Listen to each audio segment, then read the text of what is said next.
Իշխանությունը որս է սկսել Սամվել Կարապետյանի թիմակիցների նկատմամբ։ Նախորդին երեկոյան իրավապահ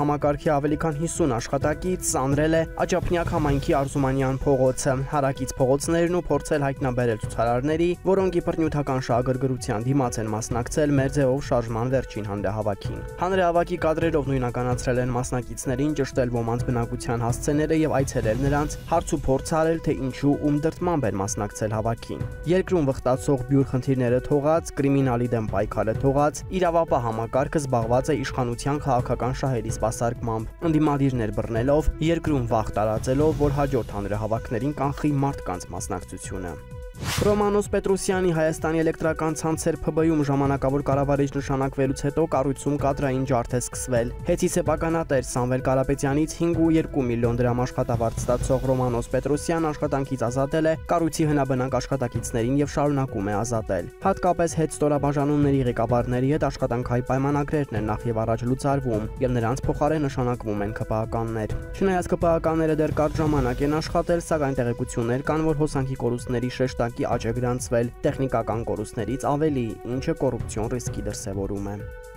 Վարդանիկ օպերացիան հերթական անգամի ցույց է դրել ուժայինների, մասնավորապես ոստիկանության ոչ պրոֆեսիոնալիզմը։ Որոշ տեղեկություններով Նիկոլ Փաշինյանը հերթական անգամ ցնցումների մեջ է ընկել, տեսնելով Գյումրու կադրերը, որտեղ հարյուրավոր ոստիկաններից մի քանի ժամ է պահանջվել մի Վարդան Ղուկասյան ձերբակալելու համար, մինչդեռ ըստ նրա 20-ից 30 պրոֆեսիոնալը կարող էին գործը գլուխ բերել։ Գուցե ոստիկանական զորքը լցրել են Գյումրի, որ վախեցնեն ժողովրդին, հարցրինք մեր աղբյուրին։ Պատասխանը եղավ այն, որ ժողովրդին վախեցնելու կարիք չկար, քանի որ մի քանի ժամ հետո հրապարակում հավաքվածների քանակը չէր ավելացել, բայց իրավապահները հապաղում էին։ Վերջին մեկ ամսվա ընթացքում ՍՆԳ ղեկավարության երկրորդ լուրջ բացթողումն է ըստ մեր աղբյուրի, եւ համակարգում չեն բացառում, որ Արփինե Սարգսյանին հեռացնելու հարցն արդեն հասունացել է, չնայած նրա արտաքին հովանավորներին։ Փաշինյանի մամուլի խոսնակ Նազելի Բաղդասարյանը, որ եկեղեցու դեմ արշավի կուրատորն է, պարզվում է ժամանակին իրեն պատե է տվել, որ հենց Միքայել Աջափահյանն իրականացնի իր պսակադրության արարողությունը։ Նրա հետ այդ տարիներին աշխատած անձը պատմեց, որ Նազելին անգամ ամեն ինչ արել է, որ Աջափահյանը դառնա իր պսակի քավորը, սակայն նրան բացատրել են, որ հնարավոր չէ եւ քավոր դառնալ եւ պսակ իրականացնել։ Պատմեցին նաեւ, որ ցայգում աշխատելու ընթացքում Նազելի հյուրերի ցանկում միշտ եղել է թեմի առաջնորդը։ Նա պարզեցել է, որ հեղինակավոր հոգեվորականին հյուրընկալելով ռեյտինգ է բարձրացնում։